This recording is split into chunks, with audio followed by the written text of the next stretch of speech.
สวัสดีค่ะพ่อแม่พี่น้องสวัสดีFCทุกท่านเนาะค่ะกลับมาพบมาพอกับเจตาคือเก่าค่ะในทางช่อง YouTube เนาะเจตาพารวยค่ะมื้อนี้เจตาก็จะวางแนวทางคลิปนี้ค่ะคลิปนี้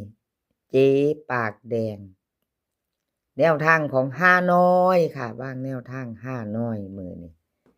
คลิปนี้มีซีเซียนคือเก่าเด้อค่ะเจ๊ปากแดงเจตาพารวยแนวทางพ่อเก่งอสมใจค่ะซีเซียน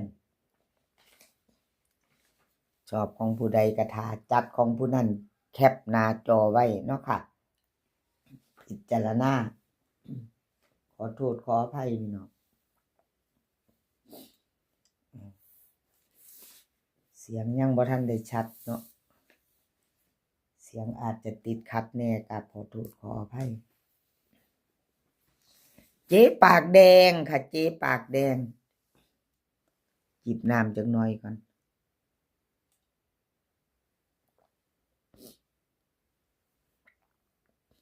ห้าน้อยหมู่บ้านค่ะพี่น้องเจ๊ปากแดง FC ผู้เพิ่นตามดีใจนำค่ะผู้ใดโชคดีหมานนำเจ๊ปากแดงเนาะห้าน้อย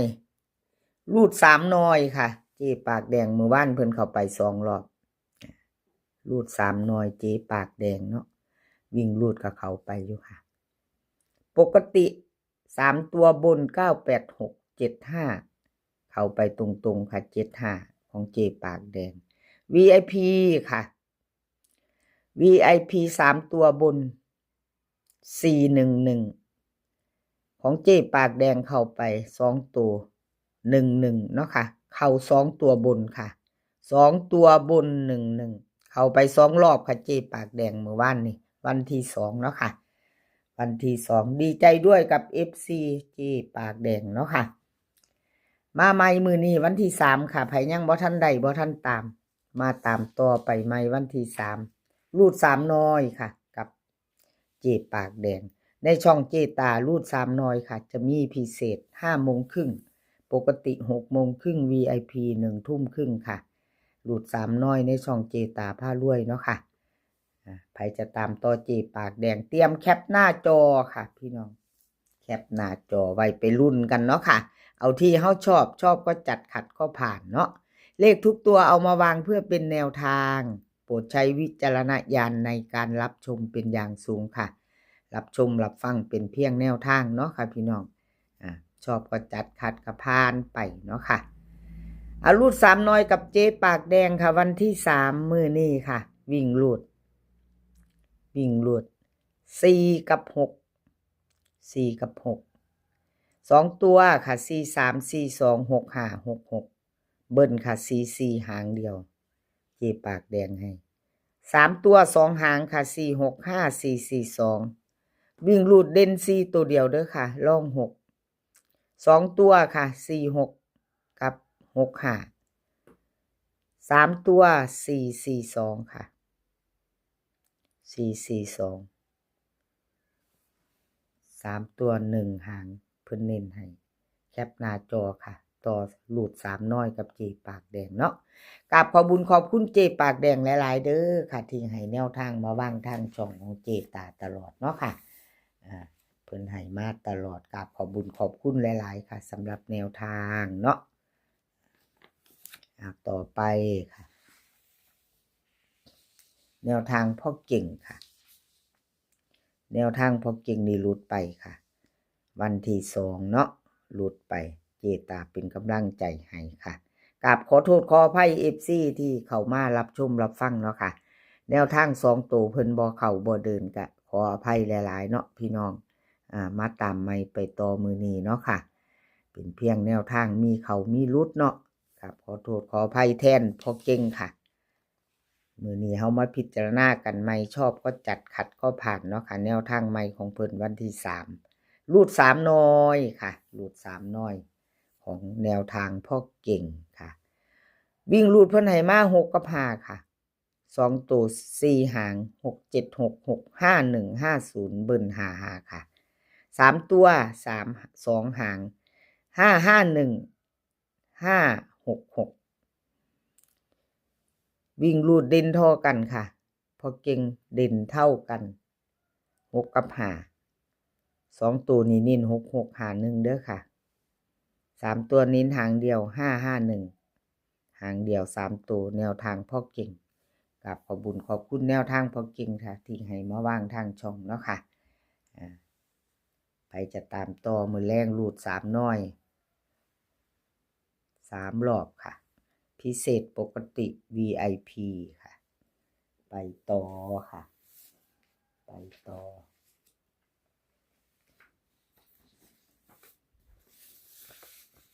แคปหน้าจอค่ะแคปหน้าจอเราไปต่อ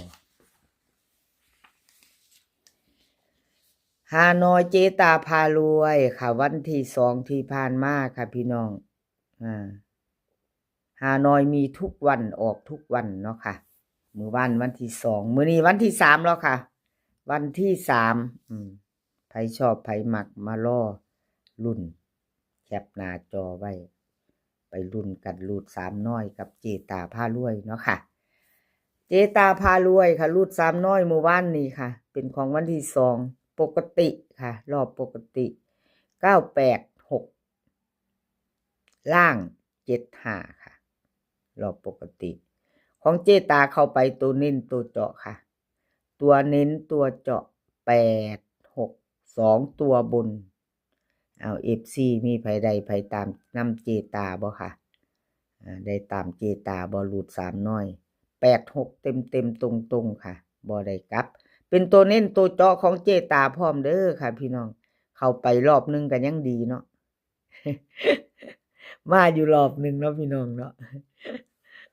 มาอยู่รอบนึงก็ดีใจเนาะเอามาไปต่อค่ะไผยังบ่ทันตามท่านใดเตรียมแคปหน้าจอไว้ไปรุ่นใหม่กับเจตาค่ะรูด3น้อยเนาะมื้อแรง5น้อยมีทุกมือค่ะพี่น้องรูด3น้อยค่ะวิ่งรูดเจตาให้5กับ2ตัว4หาง5 2 5 3 2 7 2 6ค่ะเบิ้ล55กับ22 3ตัวค่ะ5 2 7 2 5 3วิ่งรูดเด่นทอกันค่ะเจตาให้เด่นเท่ากัน5กับ2วงกลมให้5กับ2ค่ะ53กับ27ค่ะเจตาเน้นที่53กับ27ค่ะเน้น3ตัวค่ะหางเดียว2 5 3เอาแคปหน้าจอค่ะไปต่อกับเจตาผ้ารวยมือแรงรูด3น้อยเนาะค่ะ5น้อยมีทุกมือได้แก้มือทุกมือพี่น้องเอาชอบกระจัดคัดกระพานเนาะบางทีเฮาชอบเฮามักชอบของผู้ใดกะแคปหน้าจอไว้ของผู้นั้นไปรุ่นกันเนาะค่ะแนวทางของฮานอยค่ะรูด3น้อยในช่องเจตาถ้าชอบกระจัดถ้าคัดกระพานค่ะไปต่อค่ะสมใจค่ะกับขอโทษขออภัย FC แทนสมใจค่ะ FC สมใจบ่เดิน2ตัวไม่มาเนาะค่ะ2ตัวบ่เข้าไม่มาไม่เดินเนาะหมู่บ้านนี่วันที่2ค่ะประวัติของเพิ่นมือต่อมือเนาะพี่น้องมาทุกวันค่ะประวัติมื้อวานนี่บ่เดินบ่เข้ามื้อนี้วันที่3ค่ะวันที่3ไผจะไปรุ่นต่อกับมาแคปหน้าจอมื้อแรงรูด3น้อยค่ะพิเศษ5 โมงครึ่งปกติ6 โมงครึ่ง VIP 1 ทุ่มครึ่งค่ะ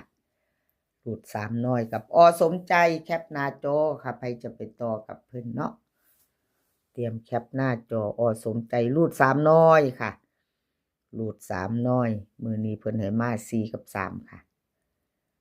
วิ่งรูด2ตัว4หาง4 6 4 7 3 1 3 0เบิ้ล44กับ33ค่ะ3ตัว2หาง4 3 0 3 4 7วิ่งรูดเด่นทอกันค่ะ4กับ3สมใจ4กับ3เน้น2หาง2ตัว4 7กับ30ค่ะเน้น3ตัว1หาง3 4 7ค่ะเอาแคปหน้าจอค่ะใครจะไปต่อกับสมใจเนาะกับขอบคุญขอบคุณสมใจหลายๆค่ะที่ให้แนวทางมาวางทางช่องของเจตาเนาะค่ะ รูด3น้อยมีทุกวันออกทุกวันค่ะ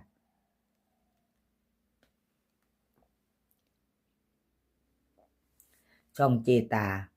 มี3น้อยเนาะค่ะรอบพิเศษปกติ VIP ค่ะพี่น้องชอบก็จัดขัดก็ผ่านเนาะค่ะชอบก็จัดขัดก็ผ่านคลิปนี้ขอให้พี่น้องโชคดีกับรูด3น้อยมือแรงค่ะ3รอบมือแรงขอโชคดีกันทุกคนมื้อนี้ขอให้มีความสุขค่ะขอให้สุขภาพร่างกายแข็งแรงกันทุกคนเดินทางไปไสก็ขอให้ปลอดภัยค่ะเดินทางไปก็ขอให้มีโชค